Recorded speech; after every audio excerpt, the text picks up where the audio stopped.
Hello, and thank you for watching this video on our paper on how automotive OEMs leverage platform-based ecosystems by strategic use of boundary resources. Us, that is Dr. Christoph Buck from the University of Bayreuth, and myself, Laura Witkowski, also from the University of Bayreuth. Let us have a quick look at the agenda. We'll first have an introduction and motivation for the topic. Then I will present a few slides concerning the conceptual framework of our research. We will have a look at the method that we used. I'll present you the results that we received from our research, and then a few points on discussion and on conclusion.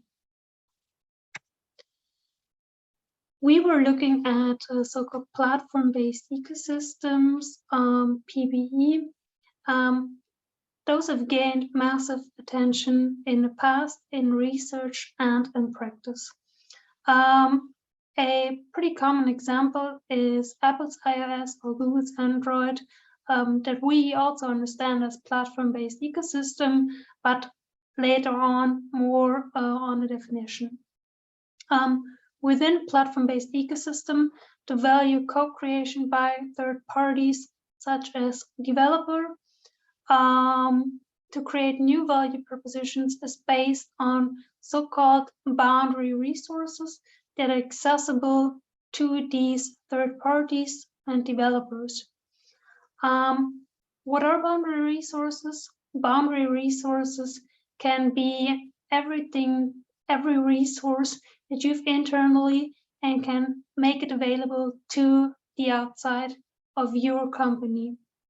So let's speak of digital boundary resources. If you have any digital boundary resources, for example, software code, you can use APIs, SDKs to make these resources available to external developers. To date, research primarily focused on digital native firms. Who are these digital native firms?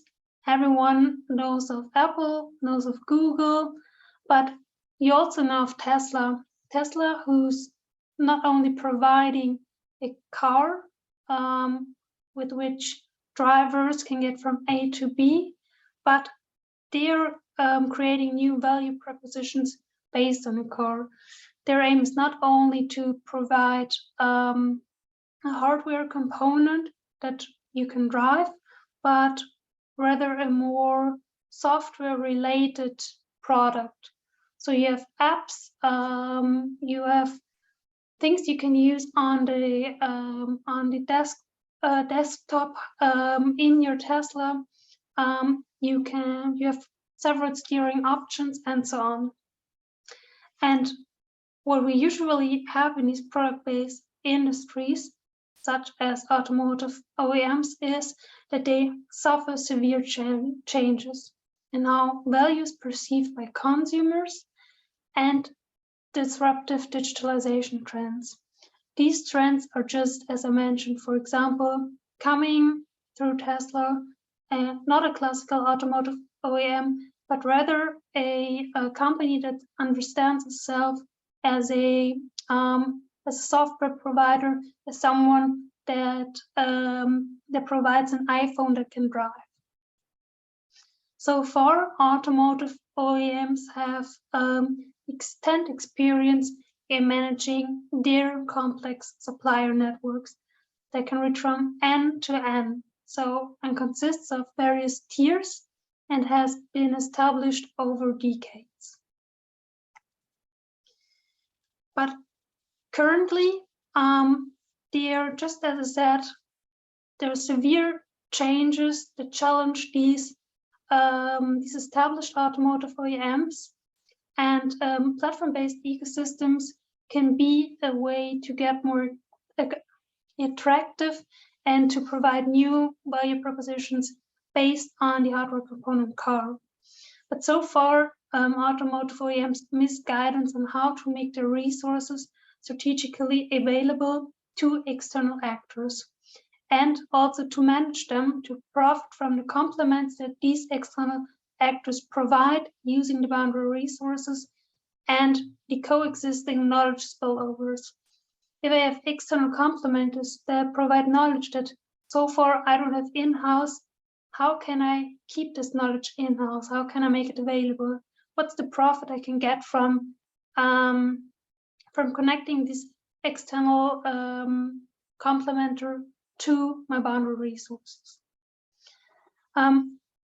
Platform-based ecosystems offer organizations the opportunity to create competitive advantages, either by complementing or sharing the resource base with external actors. So either you are already an automotive OEM that has a lot to offer, and maybe there's some niche that you need guidance on, that you need knowledge on, and therefore you are getting some support from external complementers, or you share your resources because maybe the type of resource that you are providing is not that new, and therefore you need external complementers, and you need a lot of them to make derived products that make your offerings more attractive to end users. But what we have here is that once you open up your resources, they are hard to control. And that's not just a fear automotive OEMs that have, but in this special case, we'll focus on that. They will fear wholesale misuse. So once you've opened up your resources, there might be external complementers that take these resources to, let's say, competitors, or to build up their own business.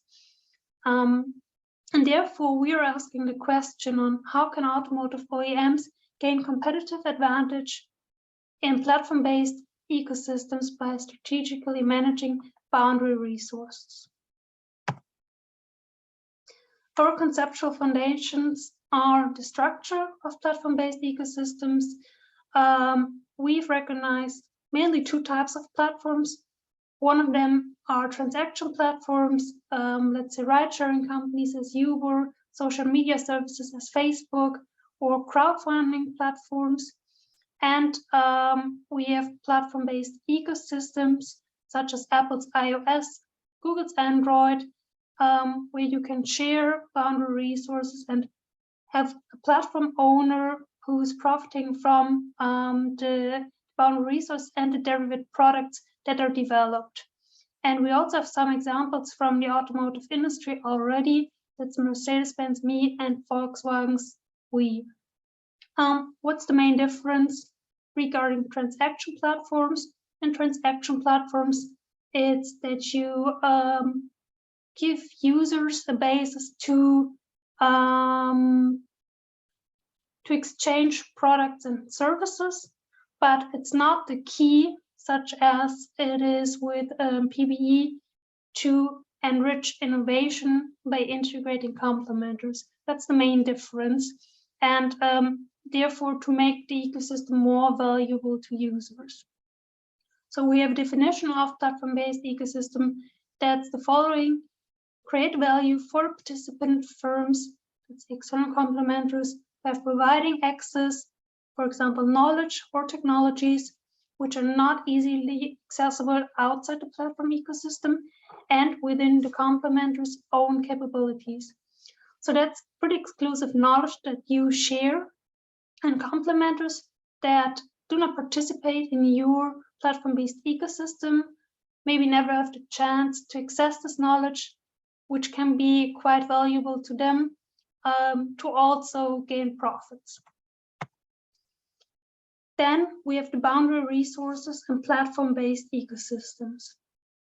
Regarding boundary resource and platform-based ecosystems, the platform owner provides usually standardized interfaces on the platform, as I just mentioned, APIs, SDKs, through which an integration of external complementers is possible.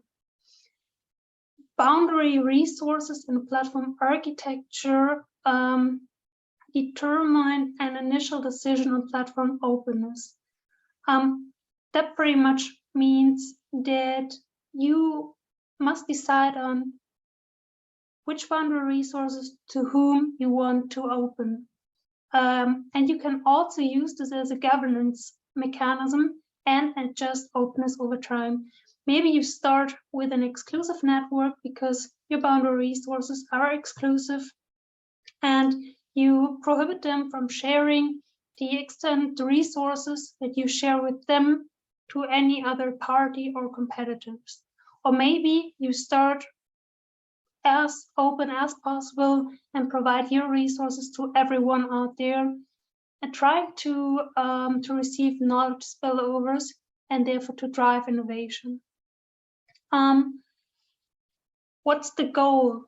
The platform owner is trying to manage to integrate the knowledge of external actors, doesn't matter if it's an exclusive network or an open network, into the platform effectively, and that's important over time, so that the platform owner, say the automotive OEM, can differentiate itself from competitors.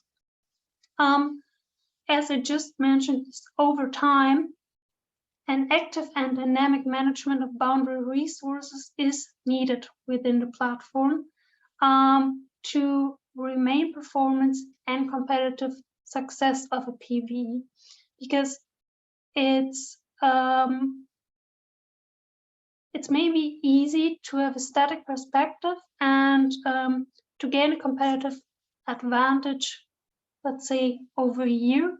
But as we have a technologically driven environment within these digital PVE, we also have a super dynamic perspective in what consumers really ask for, what are the value propositions you need to offer to have this competitive advantage. Therefore, it's a super dynamic management of these boundary resources that's requested from you as a platform owner. In present research literature, the dynamic management of boundary resources has rather received scant attention, and boundary resources are most often approached from a relatively static perspective. So it's looked at them at one point in time, but not how they evolve, who you will open up your resources next, and why. Then we also have the selective revealing in platform-based ecosystems to manage this openness. Because as a platform owner, you must think about how much of your interfaces and behind lying boundary resources you open to complementers at one point in time, or maybe at the next point in time. Therefore, it's crucial for platform owners to manage the tension and find mechanisms that allow them to dynamically adjust their interfaces so that you sustain value and sustain a controlled development of the platform over time. And an approach that has been discussed in the open innovation literature is selective revealing as a strategic mechanism to manage boundary resources. And after sharing the knowledge, what I said before is that you have no or only limited influence on how this knowledge, how the resources are used, and who accesses them. And selective revealing seems to be, at least in our view, a promising approach and an excellent foundation to examine the dynamic evolution of boundary resources in more detail. So what we did is we had two search strings. The first search string focused on the platform ecosystems, selective revealing, and with a clear focus on automotive OEMs. We had 779 results in the first step, and after screening these papers, we ended up with 19 relevant articles regarding this specific focus on automotive OEMs. And why did we do a second iteration, a second search string, because the articles that we figured out in the third string, they didn't give us as much information and knowledge as we wished to gain on the topic. So we thought we can take insights from the general, broader literature on PBE, and therefore we will have a second search string. So we use the same database, Web of Science, JSTOR, and we ended up after excluding articles based on duplicates, based on other languages than English. Maybe those weren't journal articles and so on, and ended up with 34 relevant articles, and in some 53 articles that we screened, and which were the basis for our results. Our results. There was rarely any literature we identified in the first search that exclusively focused on platform-based ecosystems, automotive OEMs in general, and these rare literature then again only sparsely focused on the strategic use of boundary resources. We found selected sources that actually examined boundary resources and selective revealing concerning automotive OEMs, and these were the following four. Thereby, not every source named boundary resource as such, except for the first. We also had developer environment, development interface for derivate products, or simply boundary. And the selective revealing approaches weren't named as selective revealing, but they had the intention of selectively revealing resources. And what was driving the decision in each paper is, for example, in the first one, that the external complementer demands to share your resources, for example, for the development of new products. Or it might be the strategy of the automotive OEM to develop a new strategic business direction. And therefore, you need external complementers. We also have product enhancements in the next paper that were driving the decision, or the introduction of new technological features.